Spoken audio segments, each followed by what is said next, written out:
Good day, learners. Welcome to Technical Sciences lesson. My name is Achilles Tole. This lesson is brought to you by Sci-Bono Discovery Center in collaboration with the Gauteng Department of Education. So today we're going to speak about mechanism. So under mechanism, you know we've got vectors and scalars, and you've done vectors and scalars in grade 10. So a vector, just to remind you a bit, a vector is a physical quantity with both magnitude and the direction, while a scalar is just a physical quantity with magnitude only. So a vector, it has magnitude, its magnitude with units. Don't forget about the units. Magnitude goes with units, and then the direction. So we've got examples of vectors and examples of scalars. So in this case, motion in one dimension, just to show you the examples of vectors and scalars, a position here it's an example of a scalar. So this one is an example of a scalar. I'm going to use a different color. Displacement here is the example of a vector. And also the distance. The distance does not have the direction. So the distance is an example of a scalar, right? Speed. The speed, again, it doesn't have the direction. So therefore, it is regarded as the scalar quantity. But velocity, a velocity, it has both magnitude and direction. So it is a vector. Again, the acceleration here, our acceleration, it's a vector quantity because it has both magnitude and the direction. So force and a free body diagram. We know about a force and a free body diagram. So a free body diagram, let me start about the force diagram first. So a force diagram is represented by a box, and then you have to indicate all the forces that are acting in that particular object. So let's say the object is stationary. So if the object is stationary, only two forces are acting on an object. We've got the Fg, which is our gravitational force, and we've got the Fn, which is the normal force. So a gravitational force can be written as Fg, or you can simply say small letter W, or you can just write the name, which is weight, or the gravitational force.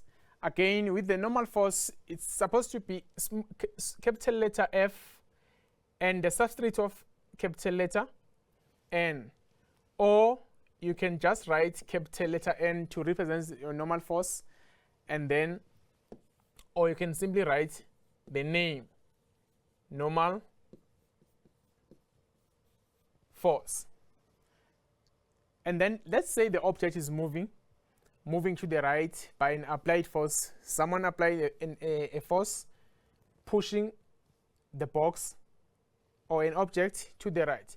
So if the object is moving to the right and it's moving on a rough horizontal surface, which means it has four forces acting on it.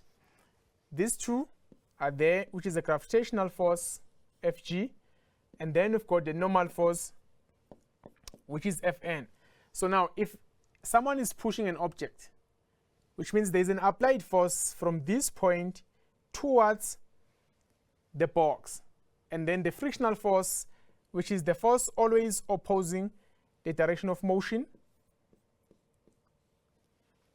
and it acts parallel to the surface. So this one is a frictional force. Here we've got an applied force, and then this one here, it's our frictional force, right? So now let's go to a free body diagram. So a free body diagram is represented by a dot. Instead of a box, now we are using a dot for a free body diagram. Then we've got Fg, which is pointing vertically downwards, which is our gravitational force, and then we've got the normal force which is pointing upwards. So in this case, the object is not moving, right? So now if there's an applied force, let's say someone is pulling an object at an angle of 30 degrees. If you're pulling an object at an angle of 30 degrees with the horizontal, then we're going to have an applied force in this direction, which is 30 degrees with the horizontal. So this is going to be our applied force.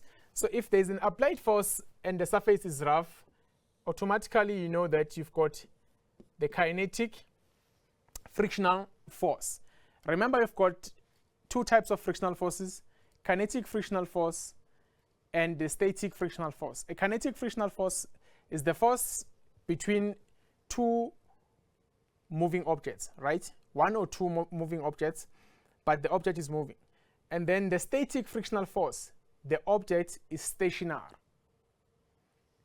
Then you have to use Fs instead of Fk. So this one is for kinetic frictional force. And then the rules for a free body diagram: all the forces must point away from the dot.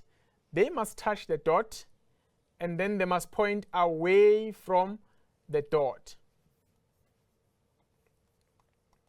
I'm going to remove this one. This is our Fa, and then we've got Fg here. So all the forces must point away from the dot. And then don't forget to include the arrow here, because the arrow simply indicates the direction of your vector. Remember, we are saying a vector, it has magnitude and the direction. So these lines here, the lines are representing what? The size, which is our magnitude. The line represents the magnitude. Then this is our free body diagram. So moving on to the resultant and equilibrium. A resultant is a single vector that has the same effect as two or more vectors combined together, right? Or you can simply say it's a sum of all forces acting on an object, which simply means we are adding those forces. A sum is the answer that you get when we add. So we are adding all those forces acting on an object. So in this case, if you are looking at Fg and Fn, the normal force, these two forces are equal. We are saying normal force is equal to Fg, which is equal to mg. But they are pointing in opposite direction. Therefore, they cancel each other. Especially in grade 12, we are going to deal with the free body diagrams. Okay. So an equilibrant, what is an equilibrant? An equilibrant is the force that has the same magnitude as the resultant, but opposite direction. So they've got the same magnitude and in opposite directions. So don't forget about the equilibrant. And then you've got equilibrium of forces in one dimension. So this is just a small exercise of what we were speaking about. A physical quantity with both magnitude and direction. What is it called? So the first option, we've got a scalar. So that one is possible. And then if you're looking at B, we've got a displacement, right? Let's try the elimination method. So a displacement, we said a displacement is it's an example of a vector. So if you are looking at C, again, C can be our answer. So, but if you are looking at D here, we've got a force. And a force is another example of a vector, right? So if this is given, you know option B and option D, they are out. So you're left with option C and option A. So if you're looking at option A, it's a scalar. And a scalar does not have what? The direction. So which simply means this one, our answer is C. So this one is C. Sorry. Okay, let's just go straight to the Cartesian coordinate system. A Cartesian coordinate system use the Cartesian coordinate system to indicate the directions positive x-axis and positive y-axis. And then a Cartesian plane, you know, in mathematics, you are always dealing with Cartesian planes. We've got positive x-axis and positive y-axis. We've got y, and then this is negative x-axis, and then this one is negative y. So here, let's say we've got 1, 2, 3. Oh, sorry. It's not 3 here.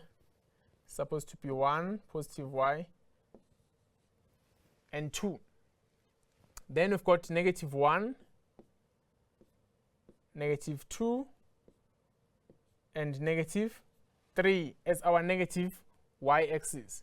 And then here we've got negative 1, negative 2, negative 3, negative 4. So those are our negative x-axis. So if you've got a point here, where is our point A? Let me name it as point A. Where is our point A? Our point A, if you are looking at the Cartesian coordinate system, from the reference point, which is this one, 0 is to 0. So our point A is 2 units from from 0. And then if you go to positive y, you've got 2 units. So this point here is 2, 2, which simply means is 2 units to the right, or to positive x-axis, and 2 units up, which is positive y-axis, right? If you've got another point here, not this one, let me throw a point here. So remember, when you are drawing a Cartesian coordinate system, if you are giving the points, the numbers, you are always starting with x and then followed by y. So this one here, if you are looking at your x-axis, it comes straight to negative 2. And then y-axis, it's negative 1, which means our point B here is going to be negative 2 and negative 1, or negative 2 is to negative 1. So that one is the Cartesian coordinate system. Moving on to the next one, which is our compass direction. So a compass direction, compass has north pole, south pole, east, and west. So it's north, east, south, and west. So let me draw it here. So we've got our north here, and then we've got south, east, and west. So this is our direction according to the compass direction. So let's say you've got a line here. Where is the line A? I'm going to name it line A. Our line A, it's between north and east. Therefore, it becomes north, east, right? So if the line goes straight to east direction, and then you know that the direction of this line is pointing where? East, right? So if the line is between west and south here, so this line as your line B, the direction of this line, it's what? It's south west, because we are always starting with north or south. So here we've got southeast, and then this one here, it's our northwest. So this one is NW, which is northwest, and then this one is southeast. So this is how we use our compass direction. Just remember of north, which is pointing upwards, and then south, which is pointing downwards, east pointing to the right, and then west is pointing to the left. So moving on to the next one. The next exercise, determine the directions of the following vectors using the compass direction. And if you are using the compass direction, we have to use this, which is north, south, east, and west. So in 2.1, if you're looking at this line, it is pointing straight to the right. And we said if it's pointing to the right, it is pointing in east direction. Therefore, we've got east, or you can simply write E for east direction, right? So this one is east.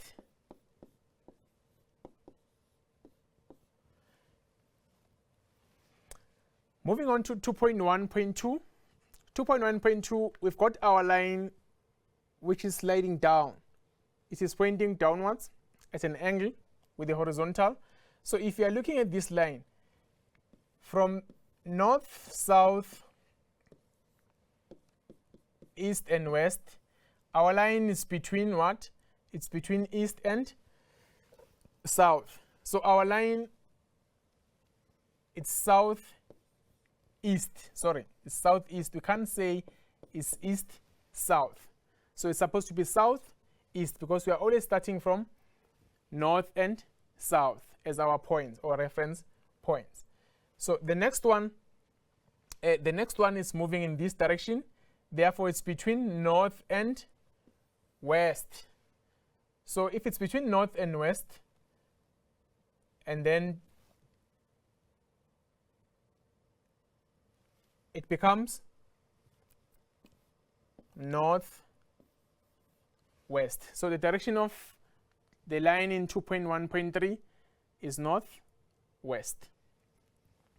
Moving on to the next one, which is the bearing method. So a bearing method, we've got the reference line which is north of the compass. North is always given as our reference line, and the north is regarded as 0 degrees. So our north here, it's 0 degrees. And then if you move clockwise, because the bearing method, you have to use a clockwise direction, not anti-clockwise. So which means you are moving this direction. So from 0, we've got 90 here, which is 90 degrees. And then a straight line, it's 180 degrees. And then we've got 270 degrees. And then the revolution, which is 360 degrees. So a bearing method, again, you are starting from 0 degrees, which is north, and then you move clockwise direction. So if you've got a line here at this point, what is the bearing method of this line? Let's say the angle is 45 degrees. Starting from 0 degrees as your reference point. From 0, and then you move clockwise direction. So from 0 to this point, it's 90. So 90 plus 45 is going to give you 135. So this is 135 degrees, which means the bearing of this line, it's 135 degrees. And don't forget, this line here represents what? The size or the magnitude, because we are dealing with vectors here. So if you've got another line this direction, so if you want to find the bearing of this line B, the bearing of line B starting from 0 again as our reference point. So it's 0, 90. Let's say you've got 30 degrees here. So it's 0, 90, 180. Then 180 plus this 30 degrees. 180 plus 30 degrees. It's going to give you 210 degrees, which simply means the bearing of this line, line B, is 210 degrees. Okay, the next exercise, determine the directions of the following vectors using a pairing method. So if you are looking at 3.1, 3.1 is pointing straight upwards. It is pointing up. So if it's pointing up, you know the north is regarded as 0 degrees, right? So which simply means the answer for 3.1, it's 0 degrees. Going back to 3.2. 3.2, you've got just 40 degrees. So if you are doing a cross here, so starting from 0 degrees, moving clockwise direction, you've got 180 degrees, and then 180 plus 40, it's gonna give you 220 degrees, which means the bearing of the line in 3.2 is 220 degrees. Remember, you are starting from 0 degrees, which is your north, and then you move clockwise direction. So let's say maybe you've got a line in this direction, and then they gave you this angle as 40 degrees, right? So again, you need to start from north. North is your reference point, which is 0 degrees. Starting from north, moving clockwise direction up until this line, and then you know this line is 270 degrees, and then this one is 360 degrees, right? But you don't have the angle between 270 and the line that you are looking for. We don't have this angle. We don't know the value of that angle. But you know that moving from 0 to this line again, it's a revolution, which is our 360 degrees. So instead of adding, you have to subtract.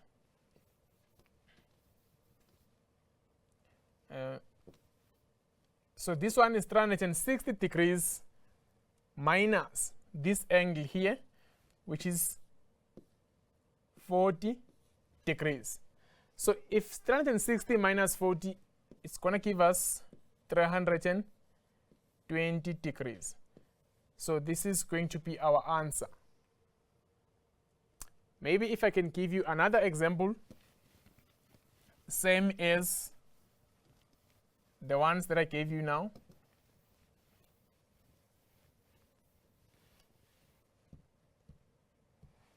Okay. So now you've got 15 degrees here.